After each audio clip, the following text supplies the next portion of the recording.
A people who called themselves Israel crossed the Jordan River and entered the land of Canaan. They did not come as conquerors seeking territory. They came as the fulfillment of a 400-year-old promise from the God who had brought them out of Egypt with a mighty hand and an outstretched arm. And the Bible describes what happened next with specific, verifiable detail. Archaeology has spent a century looking at those details. What it has found is remarkable. Jericho, the walls that fell. Joshua 6 verse 20.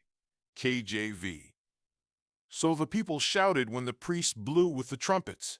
And it came to pass, when the people heard the sound of the trumpet, and the people shouted with a great shout, that the wall fell down flat. The archaeologist John Garstang excavated Jericho in the 1930s and found what he described as massive destruction by fire, ash layers 3 feet deep, and collapsed mud brick walls that had fallen outward, not inward.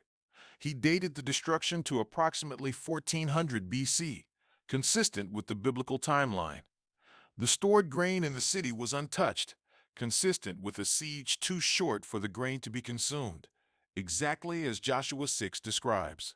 A city does not leave its grain stores intact because it ran out of food. It leaves them because the city fell suddenly, exactly as the Bible records. The wall fell. The archaeology says so. The Bible said so first. Hazor, the face of the gods, deliberately destroyed. At Hazor, the archaeology speaks clearly. The city was destroyed by an enormous fire. But what makes Hazor unique is what happened to its sacred objects. The basalt statues of Canaanite gods had their faces smashed, their hands removed. This was not random battle damage.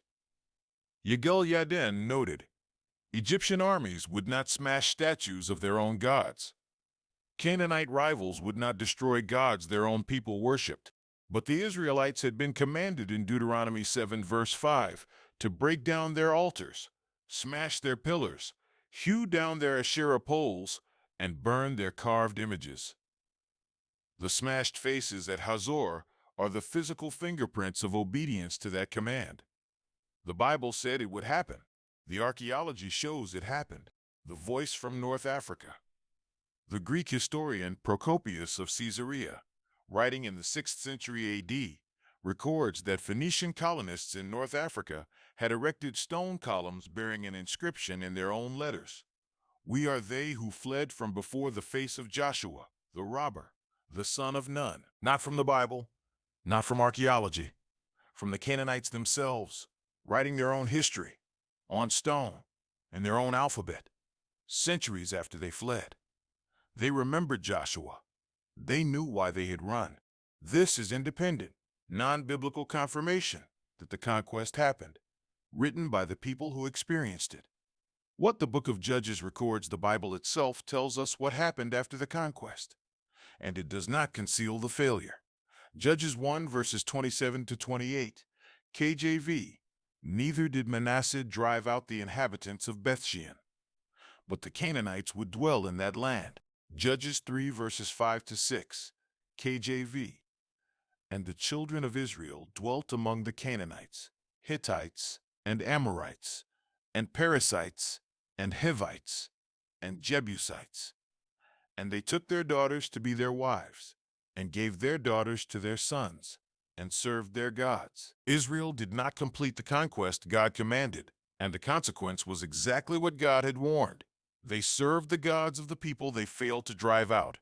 The rest of the book of Judges is the record of that consequence. A cycle of idolatry, judgment, repentance, and deliverance that repeated for 300 years. The genomics research from Harvard University confirms the biblical picture. Present-day populations across the Levant carry significant Bronze Age Canaanite ancestry. The intermarriage the Bible records in Judges was real and lasting.